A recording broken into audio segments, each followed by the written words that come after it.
Trump గాజాను clean చేసేస్తారా? ఆ ప్రాంతంలో భారీ అద్దాల మెడలు నిర్మిస్తారా? గాజాను క్లీన్ చేయడం సాధ్యమయ్యే పనేనా? పాలస్తీనియన్లను అరబ్ దేశాలు అంగీకరించకపోతే పరిస్థితి ఏంటి?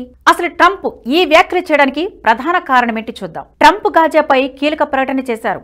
గాజాను స్వాధీనం చేసుకోవాలని భావిస్తున్నట్లు తెలిపారు. ఇజ్రాయెల్ ప్రధాని బెంజమిన్ నెతన్యాహుతో భేటీ అనంతరం ఆయన ఈ ప్రకటన చేశారు. ఇజ్రాయెల్ గాజా యుద్ధం నేపథ్యంలో తాజా పరిస్థితిపై నెతన్యాహుతో ట్రంప్ చర్చించారు. గాజాను అమెరికా స్వాధీనం చేసుకుంటుందని చెప్పారు. అక్కడ ధ్వంసమైన భవనాలను పునరుద్ధరిస్తామన్నారు. ఆ ప్రాంతాన్ని ఆర్థికంగా అభివృద్ధి చేస్తే అక్కడి ప్రజలకు అపరిమిత సంఖ్యలో ఉద్యోగాలు కల్పించవచ్చని, ఇళ్లు నిర్మించవచ్చని ట్రంప్ పేర్కొన్నారు. ట్రంప్ ప్రకటనపై బెంజమిన్ నెతన్యాహు హర్షం వ్యక్తం చేశారు. ఇది చరిత్రను మారుస్తుందని అభిప్రాయపడ్డారు. గాజాలో ఉద్రిక్తతల కారణంగా నిరాశ్రయులుగా మారిన పాలస్తీనియులకు అరబ్ దేశాలు ఆశ్రయం కల్పించాలని ఇటీవల ట్రంప్ ప్రతిపాదించిన తర్వాత ఈ ప్రకటన చేశారు. అయితే ఈ ప్రతిపాదనను ఆయా దేశాలు ఖండించాయి. అలా చేస్తే తమ ప్రాంతంలోని స్థిరత్వం దెబ్బతింటుందని Egypt, Jordan, Saudi Arabia, UAE, Qatar, Palestine authority, Arab లీగ్లు సంయుక్తంగా ప్రకటన చేశాయి. అయితే ట్రంప్ చేసిన ఈ ప్రకటన ఎంతవరకు కార్యరూపం దాల్చుతుందన్నది సందేహంగా మారింది. ఇజ్రాయెల్ హమాస్ మధ్య జరిగిన యుద్ధంలో గాజా తీవ్రంగా నష్టపోయింది. ఈ యుద్ధం కారణంగా గాజాలో సుమారు $18.5 బిలియన్ నష్టం వాటిల్లినట్లు ప్రపంచ బ్యాంక్ అంచనా వేసింది. 2022లో వెస్ట్ బ్యాంక్, గాజాలు కలిసి సాధించిన ఆర్థిక ఉత్పత్తిలో ఇది 97% సమానమని వెల్లడించింది. 2023 అక్టోబర్ 7 నుంచి ఈ ఏడాది జనవరి చివరి నాటికి గాజాలో ఆస్తి నష్టంపై ప్రపంచ బ్యాంకు ఈ నివేదికను వెలువరించింది. ఆర్థిక రంగంలోని ప్రతి వ్యవస్థకు భారీ నష్టం చేకూరినట్లు తెలిపింది. పెద్ద ఎత్తున ఇళ్లు ధ్వంసం కావడం ద్వారానే 70% నష్టం జరిగినట్లు నివేదికలో పేర్కొంది. ఇంత భారీ నష్టంతో ఇజ్రాయెల్ దళాల దాడులకు గాజా స్ట్రిప్లో ఉన్న ప్రజలు చెల్లాచెదురయ్యారు. జనాభాలో సగానికి మించి తీవ్ర కరువు అంచనా ఉన్నట్లు, ఆహార భద్రత, పోషకాహార లోపాన్ని అక్కడి ప్రజలంతా ఎదుర్కొంటున్నట్లు తేలింది. దాడులు, పోరాటం ఫలితంగా 300 ప్రజలు తమ ప్రాంతాలను వీడారు. 10 లక్షలకు పైగా జనాభా ఇళ్లు లేకుండా కాలాన్ని వెళ్లదీస్తున్నారు.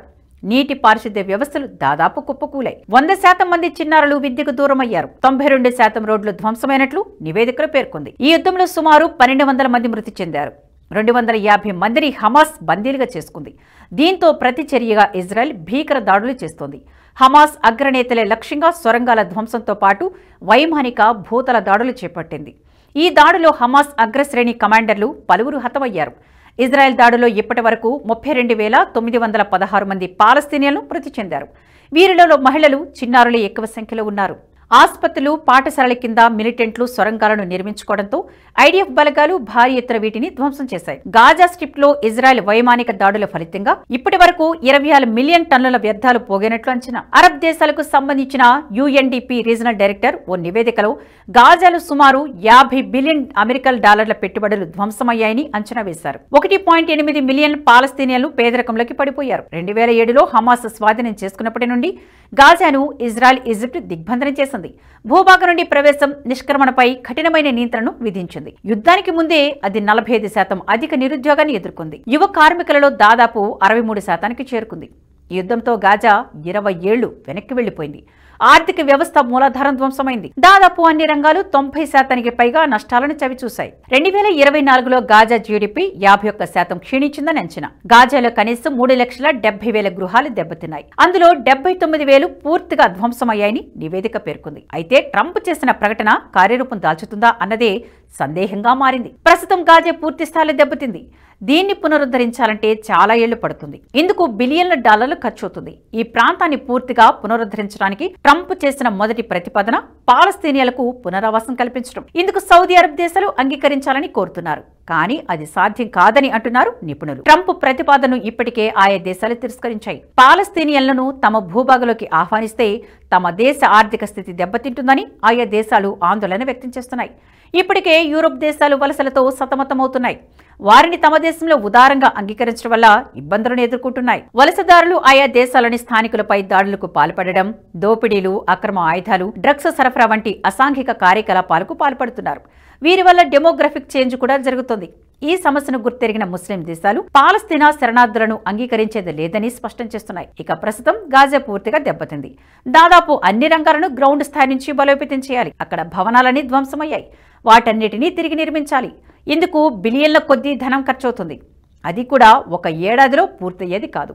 ఓ అంచనా ప్రకారం యుద్ధం ముందు స్థితికి రావాలంటే కనీసం 30 ఏళ్లు పడుతుంది. అది కూడా సుదీర్ఘంగా ఎటువంటి ఆటంకాలు జరగకుండా పని కొనసాగితే తప్ప 30 ఏళ్లలో పూర్తవదు. మరి ఈ సుదీర్ఘ ప్రణాళికను అమెరికా ఎంతవరకు ఆచరణలోకి తీసుకురాగలదన్నదే ప్రధాన సందేహం. దీంతో పాటు ఈ కాలమంతా పాలస్తీనియన్లు ఏ దేశాలు అంగీకరిస్తాయన్నది కూడా తెలియాల్సింది. దాదాపు 3 దశాబ్దాల సమయం తమ వద్ద ఉంచుకోవాలంటే అది జనాభా విస్ఫోటనానికి కూడా దారితీస్తుంది. దీన్ని ఏ దేశమూ అంగీకరించే అవకాశం లేదు. దీంతో పాటు ట్రంప్ ఇటీవలే అధ్యక్షుడిగా ప్రమాణ స్వీకారం చేశారు. ఆయన 4 ఏళ్ల పాటు అధికారంలో ఉండనున్నారు. అమెరికా చట్టాల ప్రకారం ఒక వ్యక్తి 2 సార్లు మాత్రమే అధ్యక్ష బాధ్యతలు స్వీకరించగలరు. మూడోసారి అధ్యక్షుడు కావడం కుదరదు. మరి ట్రంప్ 4 ఏళ్ల పాటు అక్కడ అభివృద్ధి చేసి ఆ తర్వాత వచ్చే ప్రభుత్వాలు దీన్ని అర్ధాంతరంగా ఆపేస్తే అందుకు బాధ్యులెవరు? ఆ తర్వాత వచ్చే ప్రభుత్వాలు వీటిని కొనసాగిస్తాయా అన్న ప్రశ్నలకు జవాబు లేదు. గాజాను డెవలప్ చేస్తారన్న ట్రంప్ వ్యాఖ్యల వెనుక ఆయన రియల్ ఎస్టేట్ ఎజెండా ఉందని అర్థమవుతుంది. ట్రంప్కు ప్రపంచవ్యాప్తంగా రియల్ ఎస్టేట్ వ్యాపారాలున్నాయి. ఆయనకున్న వ్యాపారాలు రియల్ ఎస్టేట్ అగ్రస్థానం. హైదరాబాద్ లో కూడా ట్రంప్ టవర్స్ నిర్మించడానికి ప్రయత్నాలు జరుగుతున్నాయి. ఆయన రియల్ ఎస్టేట్ రంగం నుంచి వేల కోట్ల రూపాయలు ఆర్జిస్తున్నారు. అందువల్లే గాజాలు కూడా అమెరికా అభివృద్ధి చేస్తుందని నమ్మబలికి అక్కడ తన సంస్థ ద్వారా రియల్ ఎస్టేట్ వ్యాపారం చేయాలని భావిస్తున్నట్లు సమాచారం. ఒకవేళ అదే నిజమైతే భవిష్యత్తులో ఈ ప్రాజెక్టు కొనసాగే అవకాశమే ఉండదు. ప్రభుత్వం మారిన వెంటనే ఈ ప్రాజెక్టుపై నీలి నెలలు కమ్ముకుంటాయి. ఇక పాలస్తీనియన్ల నుంచి సమస్య ఏర్పడే అవకాశమూ ఉంది. మధ్యప్రాచ్య దేశాలు ఎంత అభివృద్ధి చేసినా అక్కడ ప్రజలు ఉగ్రవాద సంస్థలనే వీడరు. హమాస్ కు పాలస్తీనియన్ల మద్దతు ఎప్పటికీ ఉంటుంది. దీంతో అక్కడ ఎంత అభివృద్ధి చేసినా అద్దాల మెడలు కట్టినా వారు మాత్రం తుపాకులను పట్టుకునే తిరుగుతారు. దీనివల్ల భవిష్యత్తులో మళ్లీ యుద్ధం సంభవించే అవకాశమూ లేకపోలేదు. గతంలో ఎన్నోసార్లు ఇజ్రాయెల్తో యుద్ధం చేసిన చరిత్ర గాజాకు ఉంది.